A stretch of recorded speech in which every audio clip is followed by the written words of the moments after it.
I was told to prepare a personal story about Rabbi Shimon, so that's what I'm going to tell you. So I was, let's say, 7, 8 years old, the first time I went to Rabbi Shimon's gravesite, and whoever's been there knows that there's a little marketplace outside selling a bunch of random Judaica just outside Rabbi Shimon. And I was like 7, 8, so I was always wanting to buy something.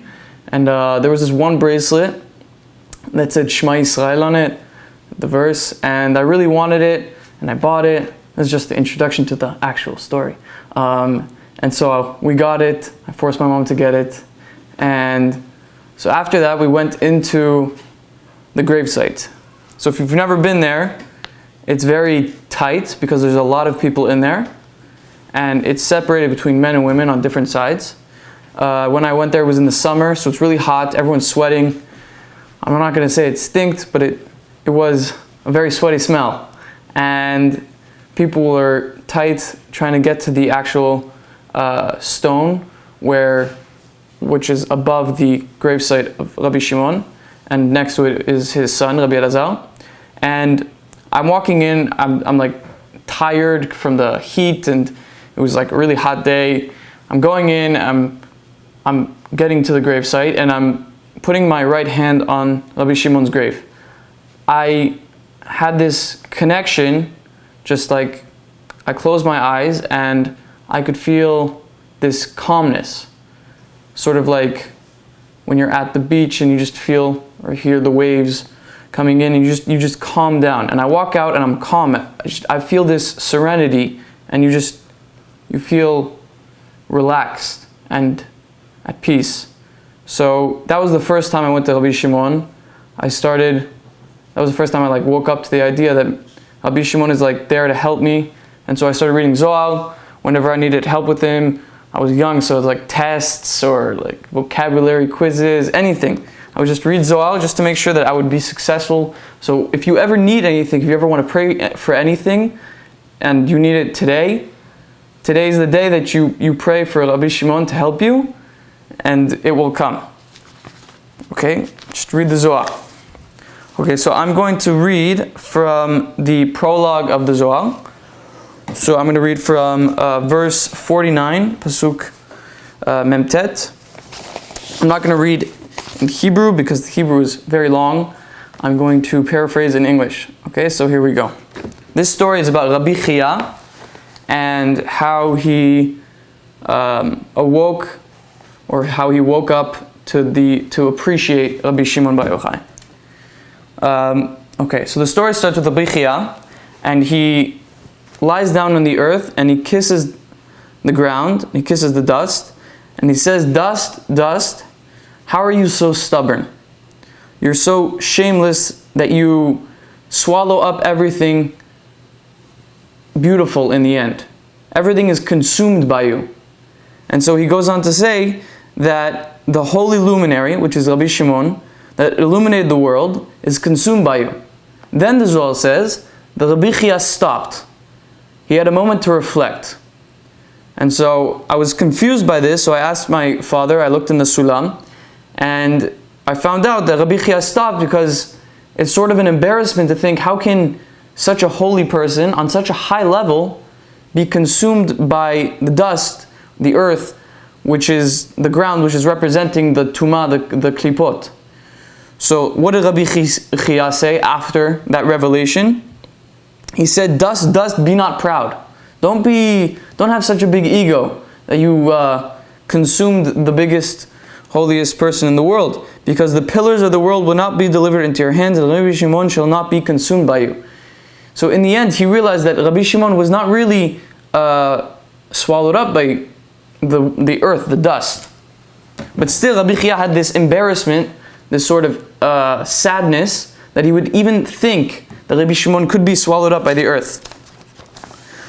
So the Zohar goes on and says that Rabbi Chia, he was crying, and he was going with Rabbi Yossi, and after that day, he fasted for 40 days so that he might meet with Rabbi Shimon in the upper worlds. Back then, people who are on such a high level could just have their souls would elevate, and they would meet with other people in Gan Eden in Olam Haba.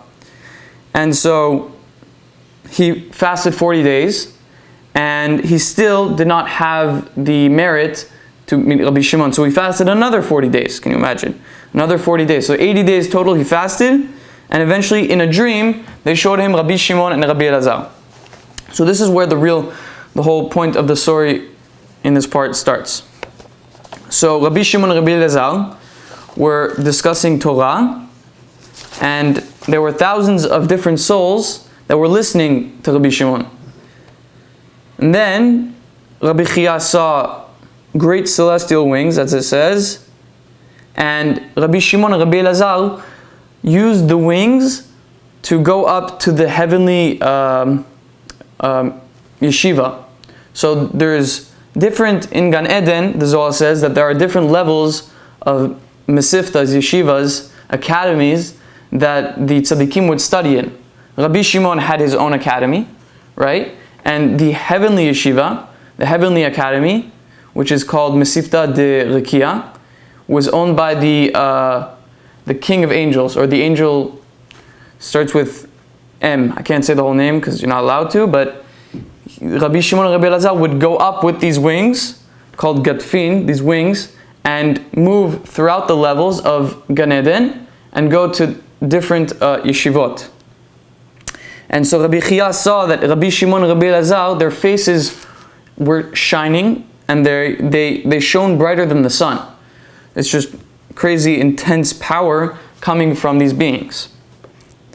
So Rabbi Shimon started the conversation of Torah, and he said that Rabbi Chia should come in and see how much the Holy One, blessed be He, shall restore the faces of the righteous in the world to come. So what Rabbi Chia was seeing, that every time Rabbi Shimon and Rabbi Elazar would go up to the heavenly academy, they would come back down with a brighter appearance, more intense. How happy is he who comes here without shame, and how happy is he who stands erect in that world as a strong pillar that bears all. Rabbi Chia saw himself entering, and Rabbi Elazar stood up. So did all of the other pillars of the world, which had previously been sitting there. They all stood up before Rabbi Chia, and he, Rabbi Chia, was embarrassed. As he entered, he detached himself and sat at the feet of Rabbi Shimon. So what is exactly going on here? Rabbi Chia is in his dream, he's seeing himself going into this chamber, and he sees Rabbi Elazar, the son of Rabbi Shimon, stand up in respect, and everyone, all the pillars of the world, which are the tzaddikim, would also stand up. Why was Rabbi Chia embarrassed? It doesn't make a lot of sense. But like I said before, he had that thought that maybe Rabbi Shimon was consumed by the earth, the adamah, the afar, the dust, the tumah. So because he was embarrassed, he had to detach himself from this idea, and he went to the feet of Rabbi Shimon. And it goes on. A voice came forth saying, "Lower your eyes, do not raise your head up, and do not look." He lowered his eyes and saw a light that shone from afar. The voice returned and said, "You hidden and unseen celestials on high, you who are clever and wander throughout the world, behold and see. Wake up." So this voice, the Zohar says, is talking to two categories or two different classes that are in the yeshiva, in the academy of Rabbi Shimon. The first class, the voice says, "Behold and see." So they have the merit to already have their eyes open and see what is going on in this chamber. The second class, they have to wake up. This is what the voice says. The second class it's not that they were on a lower level, it's that they didn't have the merit to have their eyes open. They would have to wake up and open their eyes.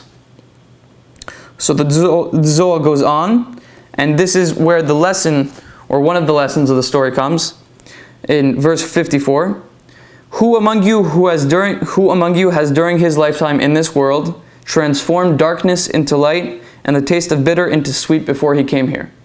Who had the ability to take the bad things that he saw and turn them into good things?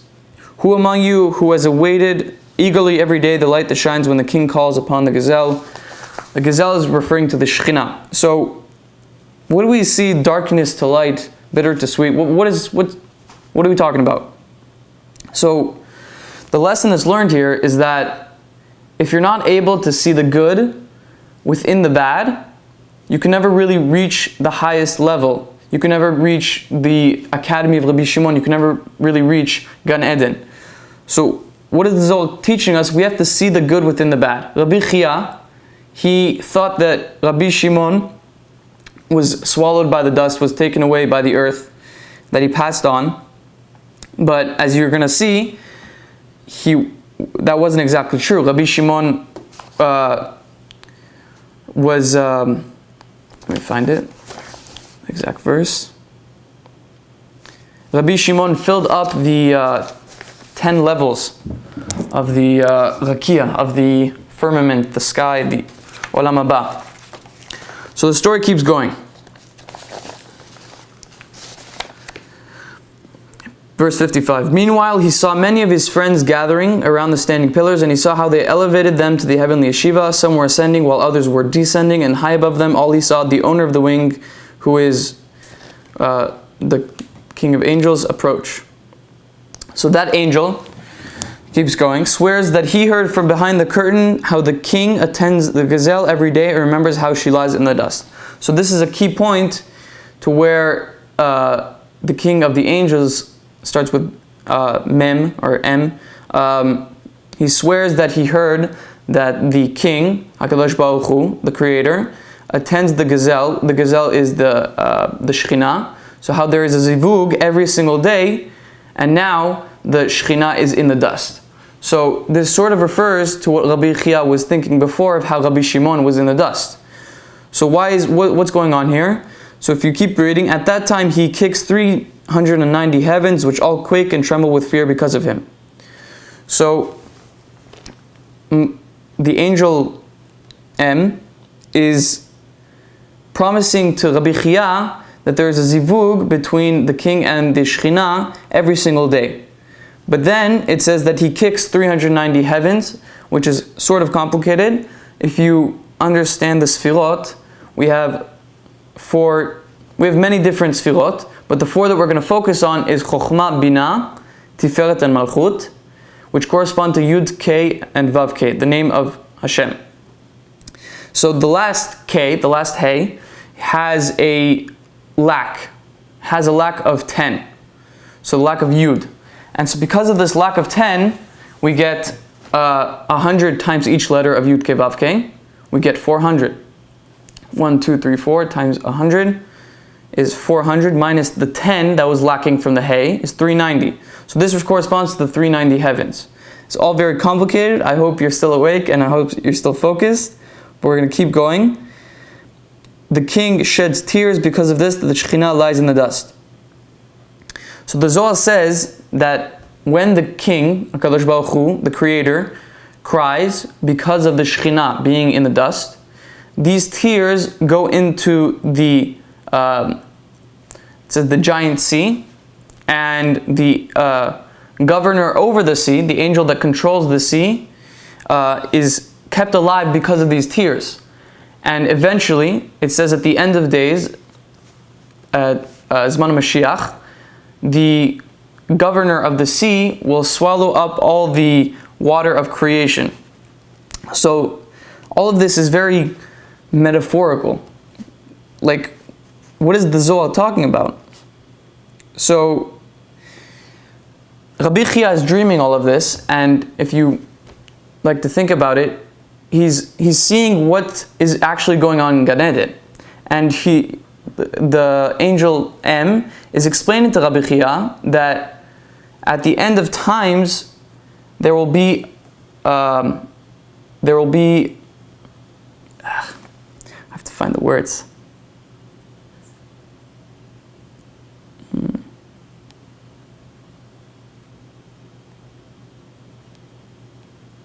Right. Okay. So the big ocean or the giant sea is represented by the Shekhinah, the gazelle that we talked about. So this Shekhinah is the big sea, and when the tears fall down to the governor of the sea, it says that he will swallow up all the waters of creation. And when he does that, the Gazelle, the Shekhinah, the Malchut, which is the last 10 that was missing from the 400, will be fulfilled. Will get the light that she needed to fix herself for the Zivug. Because that was the part, the Malchut, that was missing from all the Zivug that was happening every day. So, when the tears of the king, of HaKadosh Baruch Hu, the creator, comes into the big sea, the giant sea, the Malchut will be fixed, and that will be the times of redemption. So that was the secret. That was what the angel M was revealing to Rabbi Chia. So what happens after this? So now we come to a part where Melech HaMashiach, the King Messiah, is coming into this chamber. Verse 57. Meanwhile, he heard a voice call out, "Move aside, make room. King Messiah is coming to the academy of Rabbi Shimon, because all the righteous people there are the heads of the academies which are known up there. And all the disciples of each academy ascend from this academy here to the heavenly academy. And Messiah visits all these academies and signs the Torah with the seal of the teachings that come from the mouths of the learned rabbis." So now it comes in the Melech Mashiach, and it says that the certain academies move up one level, or they go up to the heavenly academy. So the Zohar says that there are two types of academies. There are Resha de Mesifta, which is the head of the academy, and they are the top of the academy, and then there are the students. So what happened was, when the Melech Mashiach would come into Rabbi Shimon's academy, the Yeshiva Mesifta, whatever you choose, the students moved up to another level, and the teachers moved up to another level. So they had the zchut, because they were learning in the yeshiva, the academy of Rabbi Shimon, they were able to elevate themselves to another higher level. So this is the part where Rabbi Chia gets noticed by Melech Mashiach in the dream. It's very kind of weird. Verse 59. "I've come to approve the Torah of your academy only because the winged one, the angel M, is on his way here, and I know that he shall not enter any other academy, only yours." Meanwhile, he told Rabbi Shimon about the oath taken by the winged one. The oath by the angel M was that the zivug would happen every day, and at the end of times, there would be a tikkun, something that would be fixed for the Malchut, the Shekhinah, to be elevated, to get the last light. Then Messiah trembled and raised up his voice. The heavens also trembled, as did the great sea and the whale. The world was about to collapse. So this is kind of crazy that Rabbi Chia is seeing this conversation between Melech HaMashiach, Rabbi Shimon, and that the angel M will come into the academy. He's just seeing all these beings, and he's safe to say that he's freaking out. He doesn't know what's going on, because he says the world was about to collapse. It's getting so intense that everything might end. So what happens? Also at this time, he noticed Rabbi Chia sitting at the feet of Rabbi Shimon. So before the world was about to collapse, he notices Rabbi Chia sitting by Rabbi Shimon. He says, "There's a person here with a physical body in Gan Eden, in the upper world." It doesn't make any sense. Who allowed a human being wearing the cloaks of that world, that is the physical body of this world, here? Rabbi Shimon answers, "This is Rabbi Chia, the shining light of the Torah." So the Mashiach says, he doesn't deserve to be here. He should. Well, the Zohar says that Rabbi Chia, because he finished his tikkun, he finished all he needed to do in the world, he was ready to move on. So why was he in his physical body? So Rabbi Shimon says,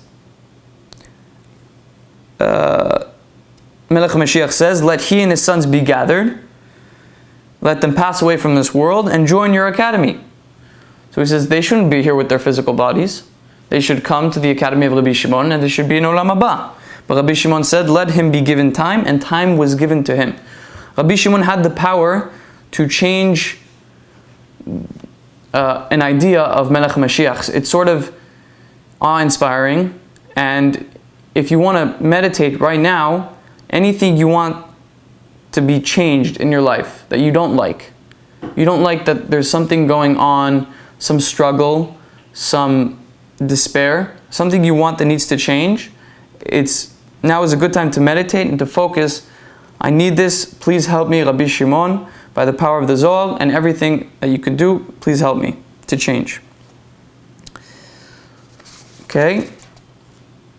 And it says that Mashiach was crying, and that Rabbi Chia was shaking and he was crying because it was a very intense scene. So that's the end of the story. Very metaphorical, not metaphorical, but very hard to understand, deep story. And there's two lessons that I got from this. The first lesson is that if you don't see the good within the bad, you can't reach anywhere. You have to be able to see something bad, see someone doing something bad, and see maybe there's a reason for that person to be doing that. Maybe there's something good about it. And if you're able to do that, you can reach a higher level.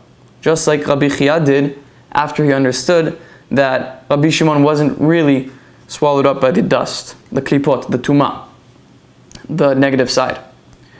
The second lesson is that this world is a preparation for Olam Haba. And by reading the Zohar, by doing good deeds, by studying Torah, by doing the spiritual work, we're able to move on to a higher level into the next world. And so what I want you to do, or what I think we should do together, is to meditate on what we need to change or what we need from Rabbi Shimon to help us with. So let's just take a minute and just meditate.